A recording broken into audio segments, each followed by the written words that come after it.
ہم وہی کہیں گے جو ہمارا دین ہم کو بتاتا ہے. عمل کرو تو تمہارا بھلا ہے، نہیں کوئی عمل کرے نقصان ہمارا نہیں ہے. نحمده ونصلي ونسلم على رسوله الكريم اما بعد فاعوذ بالله من الشيطان الرجيم بسم الله الرحمن الرحيم الا بذكر الله تطمئن القلوب صدق الله العظيم. السلام علیکم ورحمۃ اللہ وبرکاتہ. درود پاک کا نذرانہ پیش کر لیں. اللہم صلی علی سیدنا و مولانا محمد وبارک وسلم صلاۃ و سلاما علیک یا رسول اللہ صلی اللہ تعالی علیہ وسلم. پرسوں درس میں دل کی برکتوں کے حوالے سے، یعنی پاکیزہ دل کی جو برکتیں ہیں، اس حوالے سے گفتگو ہوئی تھی کہ دل کا پاک و صاف ہونا بہت ضروری ہے، اور اگر دل سخت ہے، دل گناہوں سے پاک و صاف نہیں ہے، تو یہ ہمارے لیے دنیا میں بھی محرومی ہے اور آخرت میں بھی محرومی ہے. اس لیے ضروری ہے کہ دل کو گناہوں سے پاک و صاف کیا جائے، دل کو گناہوں کی بیماریوں سے دور رکھا جائے.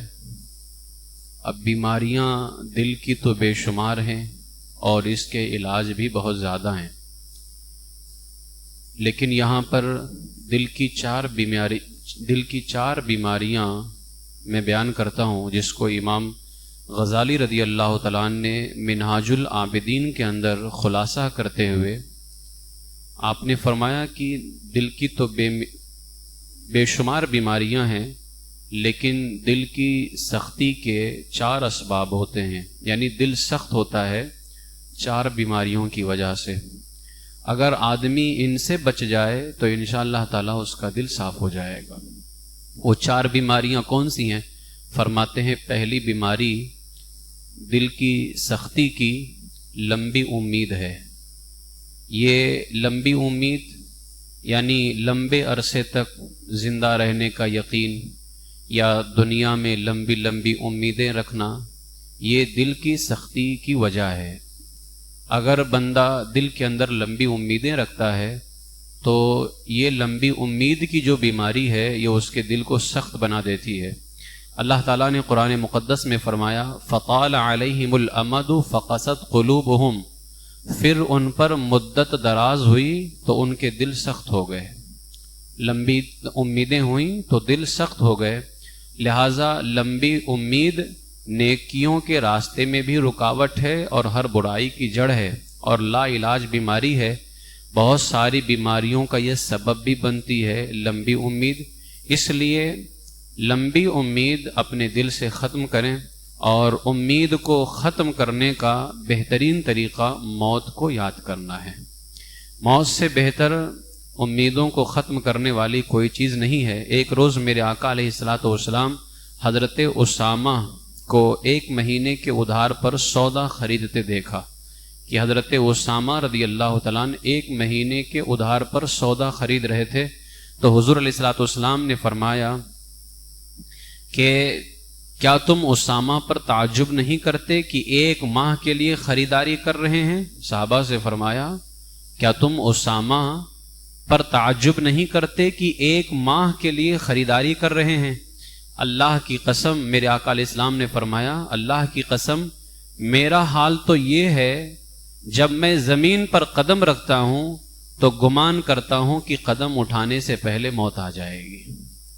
یہ رسول پاک علیہ الصلوۃ والسلام اپنے بارے میں فرما رہے ہیں. جب اپنے صحابی کو دیکھا کہ وہ 1 مہینے کا سودا ادھار خرید رہے ہیں کہ آج سودا لے لیں گے، 1 مہینے کے بعد ادھار دیں گے، تو کیا تم زندہ بچو گے 1 مہینے کے بعد اس کا ادھار دینے کے لیے؟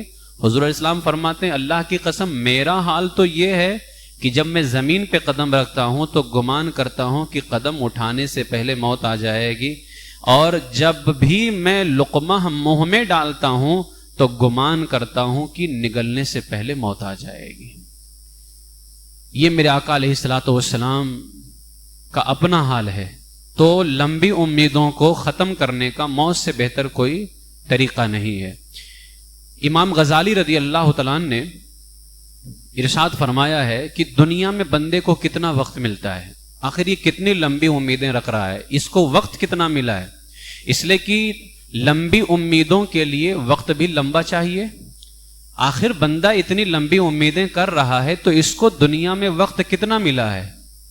اس حوالے سے کئی روایتیں ہیں، لیکن امام غزالی رضی اللہ تعالیٰ عنہ نے اس حوالے سے جو رہنمائی فرمائی ہے، فرماتے ہیں میرے پیر صاحب فرمایا کرتے تھے دنیا 3 سانسوں کی ہے، یعنی انسان کو دنیا میں 3 سانسوں کے لیے ہی وقت ملا ہے۔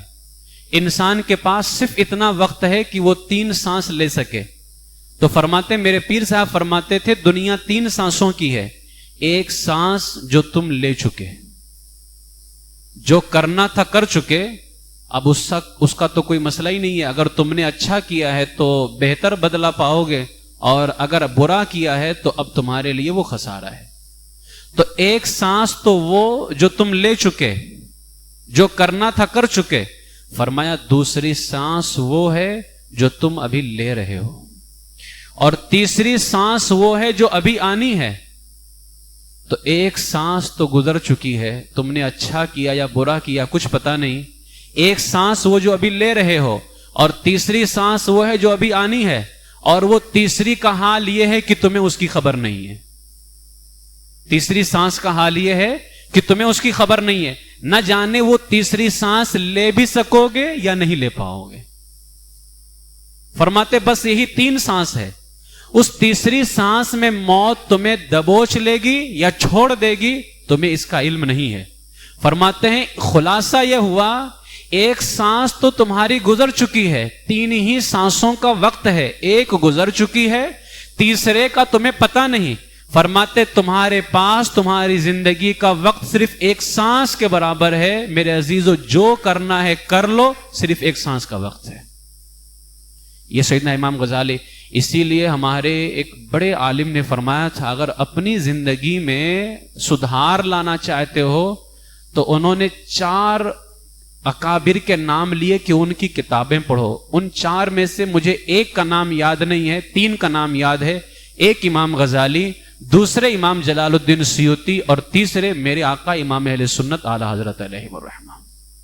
امام غزالی رضی اللہ تعالیٰ عنہ کی کتابیں لاجواب ہوتی ہیں، کیا انداز ہے سمجھانے کا کہ تمہیں وقت کتنا دیا گیا، فرماتے بس 3 سانس کے برابر، اور ان 3 سانسوں میں بھی ایک گزر چکی ہے، تیسری کا تمہیں پتہ نہیں ہے، بچی ایک سانس جو تمہاری زندگی کا وقت ہے، لہٰذا اس میں جو چاہو کر لو۔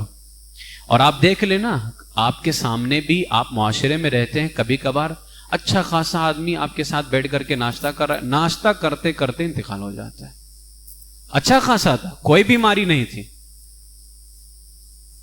اس طرح سے انسان کی زندگی ختم ہو جاتی، تو صرف 3 سانسوں کی ہماری زندگی ہے، بس ایک گزر چکی ہے، تیسری کا ہمیں پتہ نہیں ہے، جو لے رہے ہیں اگر اس میں ہم نے اچھا کیا تو بہتر ہوگا، اگر اس میں ہم نے برا کیا تو پھر ہمارے لیے خسارہ ہوگا۔ اس لیے موت کو یاد کریں، موت سے بہتر کوئی چیز نہیں ہے لمبی امیدوں کو ختم کرنے کے لیے، اور لمبی امید دل کی بیماری کا سبب ہے، اور جب دل بیمار ہوگا تو دل کی جو برکتیں ہیں وہ ہمیں نہیں مل سکتی ہیں۔ امی جان عائشہ صدیقہ رضی اللہ تعالیٰ عنہا کے پاس ایک عورت حاضر ہوئی، دل کی سختی کی شکایت کی، امی جان نے فرمایا موت کو یاد کرو، دل پاک ہو جائے گا۔ وہ عورت چلی گئی، چند دنوں کے بعد دوبارہ آئی، امی جان کا شکریہ ادا کرتی ہے اور کہتی ہے اب دل کی سختی سے مجھے افاقہ ہے۔ تو موت کا تصور اور موت کو یاد کرنا یہ دل کی لمبی امیدوں کو ختم کر دیتا ہے۔ اس لیے میرے عزیزو موت کو یاد کریں، اگر لمبی امیدوں کو ختم کرنا ہے تو اس کا سب سے بہتر یہ حل ہے، اگر کسی کے دل میں لمبی امیدیں زیادہ آتی ہیں وہ روزانہ قبرستان جائے کرے، قبرستان جائے، موت کو یاد کرے تو انشاءاللہ تعالی لمبی امیدیں ختم ہوں گی اور دل پاک ہوگا۔ دوسری بیماری کیا ہے؟ فرماتے ہیں دوسری بیماری ہے حسد، دل کی سیاہی، دل کے کالے پن کا ایک بہت بڑا سبب جو ہے حسد ہے۔ حسد کیا ہے؟ اپنے مسلمان بھائی سے نعمت چھن جانے کی تمنا کرنا۔ کسی کو دیکھا کہ وہ مالدار ہو گیا ہے، کسی کو دیکھا کہ وہ علم والا ہو گیا ہے، اب اگر اس کو دیکھ کر کے اللہ سے یہ دعا کرے کہ مولا جس طرح تو نے اسے دیا ہے مجھے بھی دے، تو اس میں کوئی برائی نہیں ہے. لیکن اسے دیکھ کر کے یہ معاذ اللہ رب العالمین تمنا کرنا کہ وہ برباد ہو جائے، اسی کو حسد کہتے ہیں. فرمایا یہ تمہارے دل کو بیمار کر دے گا، یہ تمہارے دل کو سخت کر دے گا. فرماتے یہ بہت بڑی بیماری ہے، اور یہ اتنی بڑی بیماری ہے اللہ فرماتا ہے وَمِن شَرِّ حَاسِدٍ اِذَا حَسَد، اور حسد والے کے شر سے، اے اللہ مجھے حسد والے کے شر سے بچا جب وہ مجھ سے ملے. پوری سورہ ہے نا قل اعوذ برب الفلق، اس کے اندر یہ آیت کریمہ ہے.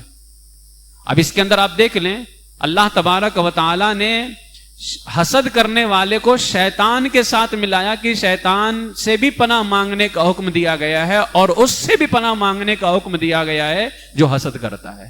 تو حسد کرنے والے کو اللہ تبارک و تعالیٰ نے شیطان کے ساتھ ملایا.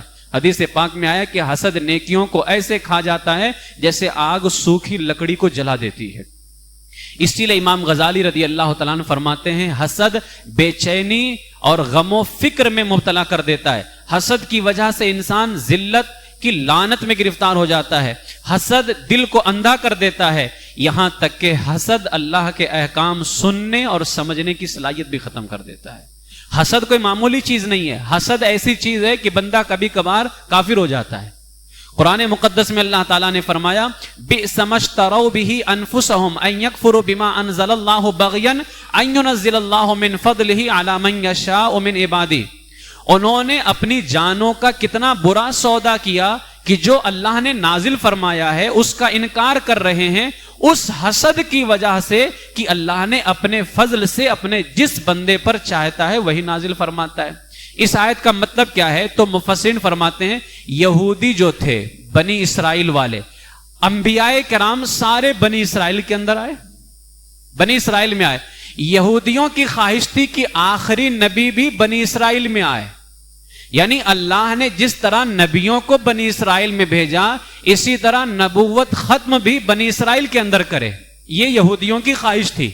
لیکن جب اللہ تبارک و تعالی نے بنی اسماعیل کے اندر، اب بنی اسرائیل کون ہے؟ حضرت ابراہیم علیہ السلام کے بیٹے حضرت اسحاق علیہ السلام، پھر ان کے بیٹے یعقوب علیہ السلام، پھر یوسف علیہ السلام. یہ یہودیوں یہ بنی اسرائیل کا یہ معاملہ ہے.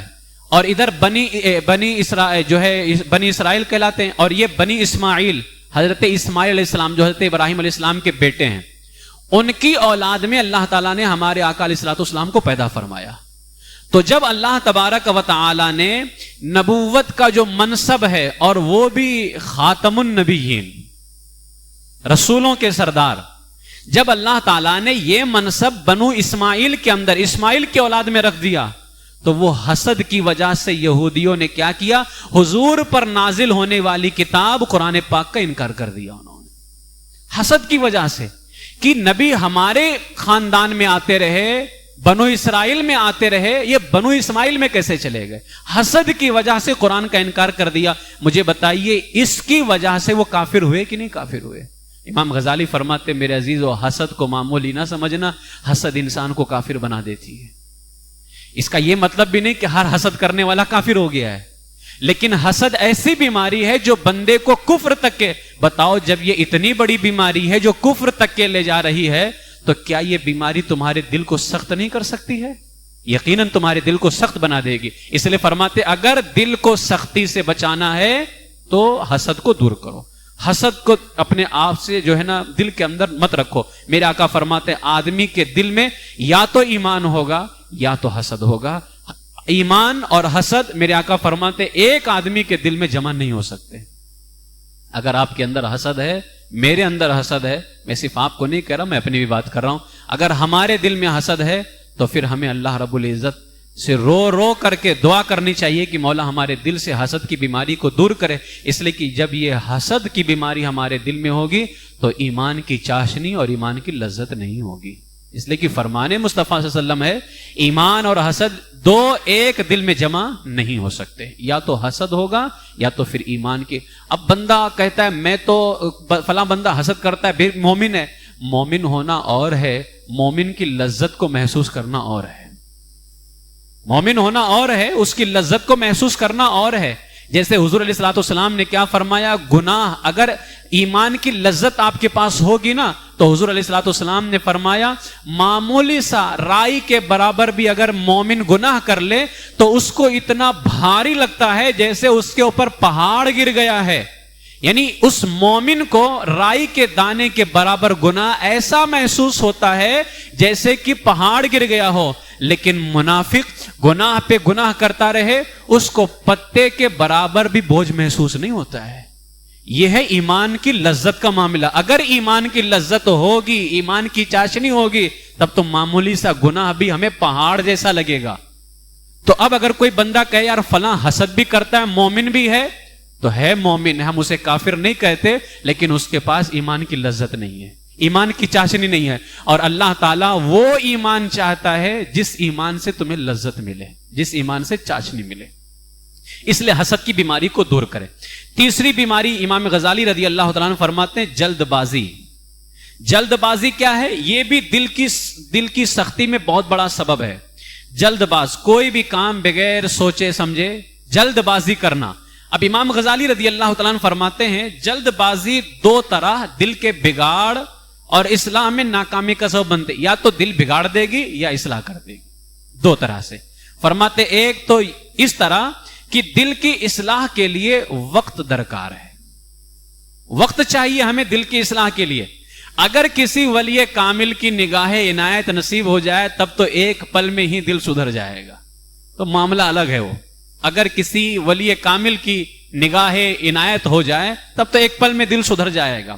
ورنہ اس کے اصلاح کے لیے، دل کو سدھارنے کے لیے امام غزالی فرماتے بہت محنت کرنی پڑتی ہے. نیک اعمال سے دل آہستہ آہستہ پاک ہوتا ہے. دل گناہوں کی سیاہی میں اٹا ہوا ہو تو ایک طویل عرصہ تو نیکیوں کی عادت بنانے لگ جاتا ہے کہ بندہ نیکی کرے. پہلے خوب ایک طویل لمبا زمانہ لگتا ہے نیکی کرتے کرتے. پھر فرماتے ہیں پھر کہیں دل کی سیاہی اترنا شروع ہوتی ہے. مگر آدمی جلد باز ہوتا ہے، صبر نہیں کر پاتا. وہ 2-4 دن کوشش کرتا ہے، جب اس کا فائدہ نہیں ہوتا وہ ہمت ہار بیٹھتا ہے اور اس طرح وہ اپنے دل کی اصلاح نہیں کر پاتا ہے. امام غزالی رضی اللہ عنہ فرماتے ہیں یہ جلد بازی جو ہے یہ دل کو سخت بنا دیتی. اب بندہ 2-4 دن، آج ہمارا بھی یہ حال ہے یار، کیا ذکر کی محفلوں میں بیٹھیں، کیا توبہ کریں، پھر گناہ کر لیتے ہیں. یہ معاملہ ہے. ہمارے دل پہ جو گناہوں کی گندگی چڑھی ہوئی ہے نا، اس کے لیے ہمیں ہفتے میں 1 دن نہیں، روزانہ سالوں ذکر کریں گے تب جا کر کے یہ ختم ہوگی. اور پھر اس کے بعد میں ہمیں توبتاً نصوحہ ایسی ہوگی، ملے گی، ایسی توفیق ملے گی کہ پھر اس توبہ کے بعد ہمیں گناہ کرتے ہوئے شرم محسوس ہوگی. تب جا کر کے لمبا زمانہ لگتا ہے. امام غزالی رضی اللہ تعالیٰ عنہ فرماتے ہیں کہ بندہ جلد باز اتنا ہوتا ہے 2-4 دنوں میں اپنے دل کو سدھارنا چاہتا ہے. جب وہ 2-4 دن توبہ کرتا ہے پھر بھی گناہ ہو جاتے ہیں اس سے کم اتنا تو اپنے رب کا شکر ادا کرو. اگر توبہ کرنے کے بعد گناہ ہو رہے ہیں مایوس نہیں ہونا چاہیے. بندے کو اب بھی رب کا شکر ادا کرنا چاہیے. کم سے کم گناہ جمع تو نہیں ہو رہے ہیں. پہلے جو گناہ ہوئے تھے اس توبہ سے معاف تو ہو گئے. پہلے جو دل سیاہ ہوا تھا اس توبہ سے معاف تو ہوا. اب جو گناہ کیا ہے اس سے نئی سیاہی آئی ہے، نیا اندھیرا آیا ہے. توبہ کرو پھر دور ہو جائے گا. لیکن اگر بندہ یہ سمجھ کر کے چھوڑ دے کہ میں نے توبہ کیا پھر گناہ کر رہا ہوں، پھر توبہ کروں گا پھر گناہ کروں گا، اب اگر بندہ توبہ چھوڑ دے گناہ سے تو باز نہیں آئے گا. اس لیے کہ فتنوں کے دور میں ہے، ہر طرف گناہوں کا ماحول ہے، گناہ سے تو بندہ نہیں رکے گا. لیکن اگر یہ سوچ کر کے کہ میں توبہ کے بعد پھر گناہ کر لے رہا ہوں، اگر توبہ چھوڑ دیا تو یاد رکھ لیں ایک وقت ایسا آئے گا کہ اس کا پورا دل سیاہ ہو جائے گا، پورا دل سیاہ ہو جائے گا. تو اس جلد بازی نے تمہارے دل کو اتنا سخت بنا دیا کہ دل تو پہلے تھوڑا سا سیاہ تھا، لیکن اس جلد بازی نے تمہارے پورے دل کو سیاہ بنا دیا ہے. اس لیے جلد بازی نہ کرے بندہ، توبہ کرتا رہے. بھلے بعد میں گناہ ہو جائیں لیکن توبہ کرتا رہے. وہ امام غزالی رضی اللہ تعالیٰ نے ارشاد فرماتے ہیں، امام غزالی رضی اللہ تعالیٰ نے یہاں ایک فرمان بیان کیا حضور علیہ الصلوۃ والسلام کا کہ میرے آقا نے فرمایا میرے غلاموں ہمارا یہ دین بہت مضبوط ہے، لہٰذا نرمی کے ساتھ اس میں آگے بڑھو، نرمی کے ساتھ اس میں آگے بڑھو کیونکہ کاشتکار یعنی کاٹنے والا، زمین میں جو اناج ہے اس کو کاٹنے والا نہ تو زمین کو بالکل اکھیڑ دیتا ہے اور نہ ہی اس کا اوپر والا حصہ پہلے جیسا چھوڑتا ہے، نہ ہی اس کا اوپر والا حصہ پہلے جیسا چھوڑتا ہے اور نہ ہی پوری زمین کو کھوڑ دیتا ہے، بلکہ وہ درمیانی حساب سے کام کرتا ہے۔ تو امام غزالی فرماتے ہیں کہ وہ جلد بازی سے کام نہ لے، اور فرماتے دوسری وجہ یہ ہے دل کے سخت ہو جانے کی، دل کے یعنی جلد بازی کے اندر کہ دل سخت ہو جاتے ہیں، دل کی اصلاح نہیں ہو پاتی ہے۔ فرماتے ہیں دل کی اصلاح کے لیے پرہیزگاری مثلاً گناہوں سے بچنا بھی ضروری ہے۔ بندہ دل کی اصلاح تو چاہتا ہے، توبہ بھی کر رہا ہے، استغفار بھی کر رہا ہے، لیکن اس کے بعد یقیناً وہ گناہ کر سکتا ہے، معصوم تو نہیں نا، گناہ اس سے ہو سکتے ہیں، لیکن جان بوجھ کر کے کسی گناہ کے قریب نہ جائے۔ وہ گناہ اگر ہو جائیں تو فوراً توبہ کر لے۔ تو امام غزالی فرماتے ہیں اگر بندہ ایک طرف توبہ کرتا رہے اور دوسری طرف جان بوجھ کر کے یہ سوچ کر کے چلو گناہ کر لیتے ہیں پھر توبہ کر لیں گے، یہ سوچ کر کے گناہ کرنا کہ چلو گناہ کر لیتے ہیں پھر توبہ کر لیں گے، اس سے دل کی اصلاح نہیں ہوگی، اس سے دل تمہارا پاک و صاف نہیں ہوگا۔ اس لیے امام غزالی رضی اللہ تعالیٰ نے ارشاد فرمایا اگر اپنے دل کی اصلاح چاہتے ہو تو جلد بازی سے بچو۔ فرمایا چوتھی بیماری کیا ہے؟ چوتھی بیماری ہے تکبر، خود کو دوسروں سے بہتر سمجھنے کا نام تکبر ہے، اور یہ بھی دل کی سختی کے اندر بہت بڑا ذریعہ ہے اور دل کی بیماری ہے۔ خدا نہ خواستہ اگر تکبر پختہ ہو کر کے غالب آ جائے تو اب اس سے نجات ملنا انسان کے لیے دشوار ہو جاتا ہے، مشکل ہو جاتا ہے۔ قرآن اور کبھی کبھار تکبر کی وجہ سے اللہ تعالیٰ دل پہ مہر لگا دیتا ہے۔ قرآن مقدس میں اللہ نے فرمایا کذالک یطبع اللہ علی کل قلب متکبر جبار، اللہ یوں ہی مہر کر دیتا ہے تکبر کرنے والے سرکش کے سارے دل پر، اللہ تعالیٰ مہر لگا دیتا ہے، اور جب اللہ تعالیٰ مہر لگا دے گا تو حق تمہیں سنائی نہیں دے گی، سنو گے لیکن عمل نہیں کر سکو گے، نیکیوں کی توفیق نہیں ملے گی، خیر سے محروم کر دی جاؤ گے، بھلائیوں سے دور کر دی جاؤ گے، ذلت و رسوائی تمہارا مقدر بن جائے گی اگر اللہ تعالیٰ دل پہ مہر لگا دے۔ ڈرو اس وقت سے کہ اللہ تعالیٰ ہمارے دل پہ مہر لگائے، ڈرو اس وقت سے۔ آج جو ہم نیکیاں کر رہے ہیں یہ اللہ ہی کی توفیق سے، ہمارا کوئی کمال نہیں ہے۔ ہمیں جیسے ہاتھ پاؤں رکھنے والے، زبان رکھنے والے، کان رکھنے والے، آنکھیں رکھنے والے باہر گھوم رہے ہیں نا، نہ انہیں کتنے ایسے لوگ ہیں انہیں تو نعوذ باللہ من ذالک جمعہ ہفتے میں ایک دن جمعہ کی نماز سے بھی کوئی سروکار نہیں ہے۔ یہ ایسے حالات کے بھی لوگ ہمارے معاشرے کے اندر ہیں، ان کو دیکھ کر کے اپنے آپ کے اندر سبق پیدا کرو کہ کہیں وہ لوگ ان لوگوں میں تو نہیں ہو گئے جن کے دل پہ مہر لگا دیا گیا ہے، اور اگر آپ مسجد میں ہیں تو شکر ادا کرو کہ ابھی ہمارا شمار ان لوگوں میں نہیں ہے جن کے دلوں پہ مہر لگا دیا جاتا ہے، اگر مہر لگا دیا گیا ہوتا تو مسجد میں آنے کی توفیق نہیں ملتی تھی۔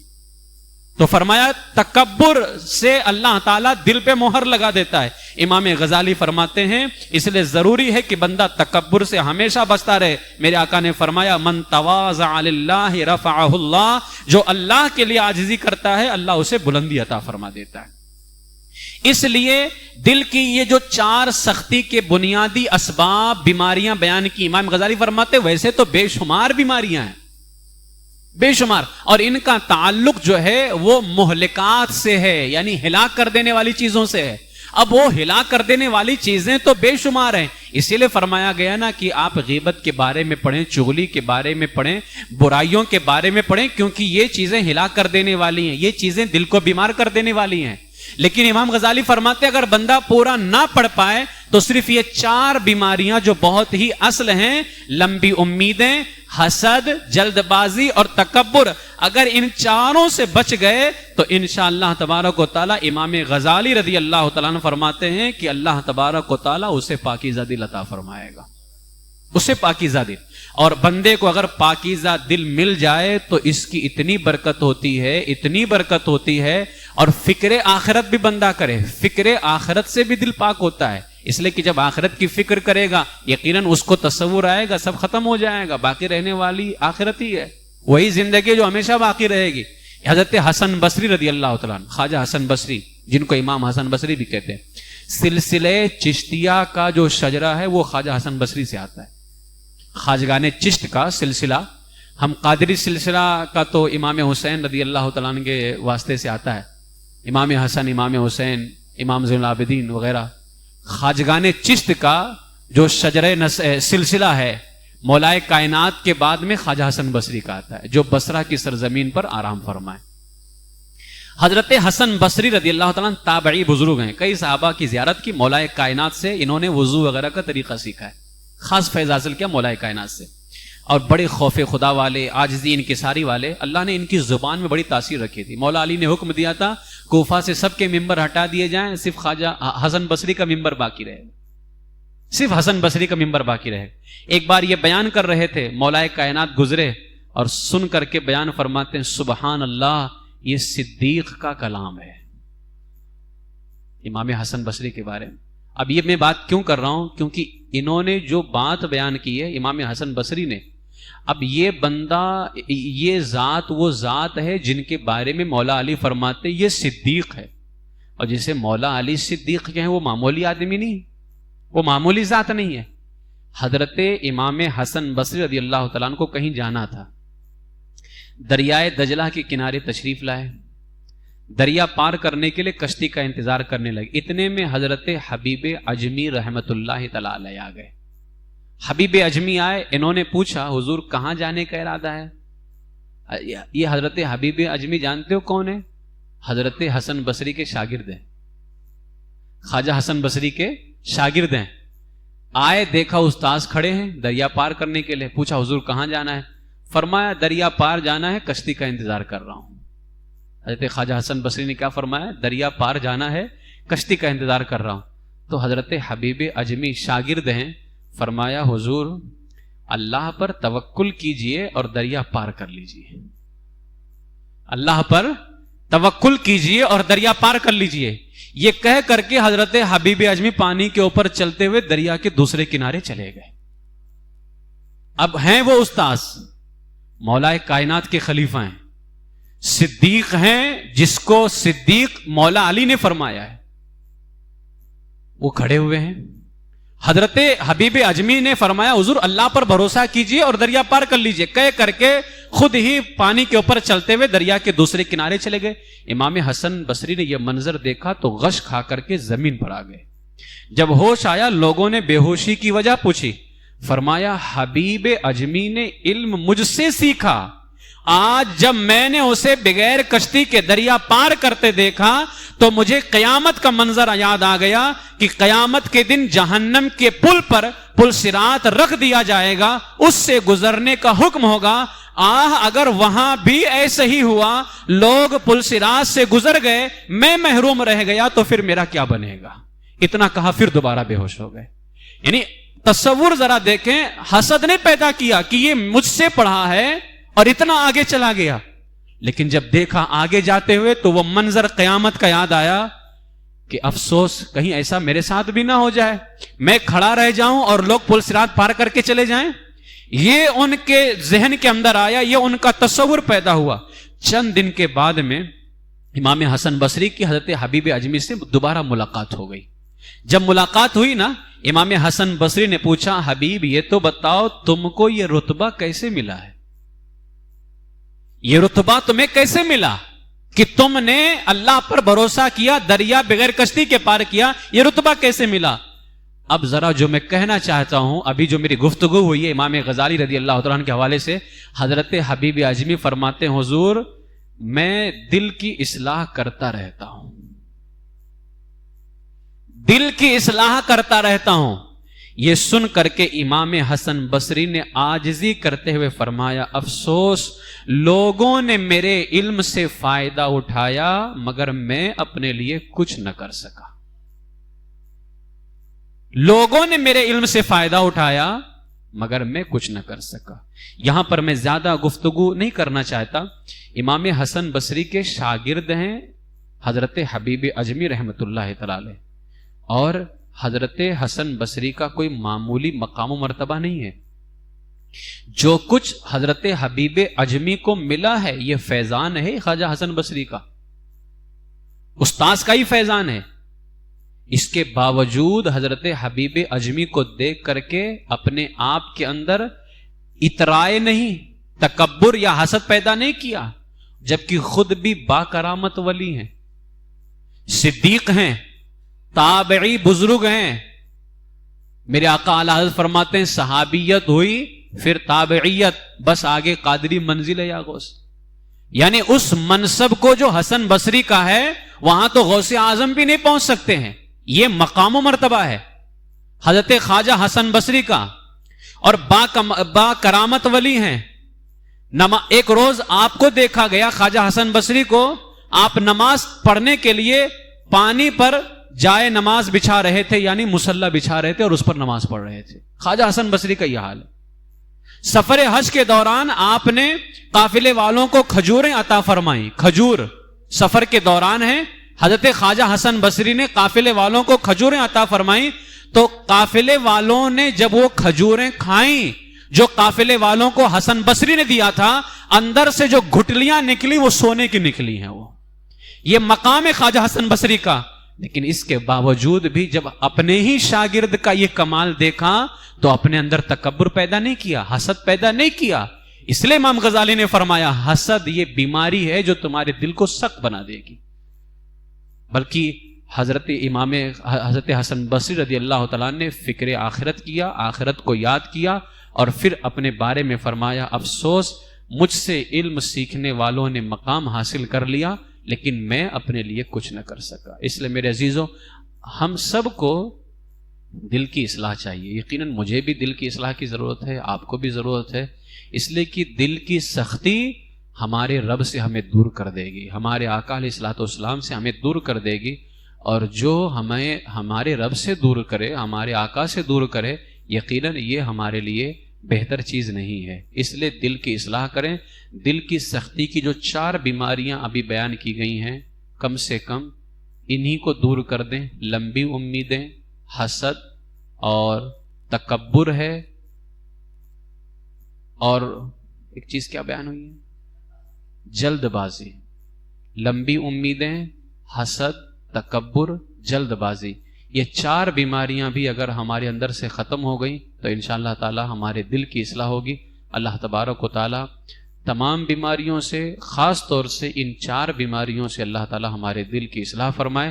ہمارے دل سے اللہ ان 4 بیماریوں کو دور فرمائے، ایمان پر زندہ رکھے، ایمان ہی پر خاتمہ بالخیر فرمائے. وآخر دعوایا ان الحمد للہ رب العالمین.